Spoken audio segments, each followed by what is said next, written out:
Green egg gravy curry. Creamy texture తోటి taste మాత్రం super అంటే సూపర్‌గా ఉంటుంది. బిర్యానీలో కానీ, చపాతీలో కానీ చాలా బావుంటుంది. ప్రాసెస్‌లోకి అయితే వెళ్ళిపోదాము. స్టవ్ వెలిగించి కడాయి పెట్టేసి 1 టేబుల్ స్పూన్ ఆయిల్ వేసుకొని, ఉడికించిన కోడిగుడ్లు ఘాట్లు పెట్టుకొని వేసుకొని, కారం, ఉప్పు వేసుకొని ఫ్రై చేసుకొని ఒక ప్లేట్‌లోకి తీసుకొని పక్కన ఉంచుకోవాలి.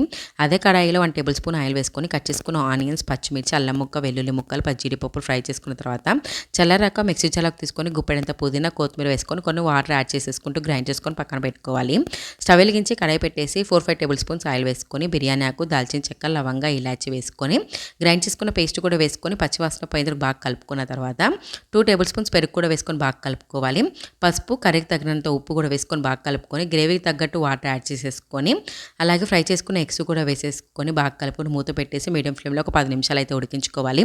మూత తీసేసి ఇప్పుడు కసూరి మేతి, కొత్తిమీరతోటి గార్నిష్ చేసుకుంటే ఎంతో టేస్టీగా ఉండే గ్రీన్ ఎగ్ గ్రేవీ కర్రీ అయితే రెడీ అయిపోయిందండి. చాలా బాగుంటుంది. మీరు కూడా ట్రై చేయండి. వీడియో నచ్చితే లైక్ చేయండి. బాయ్.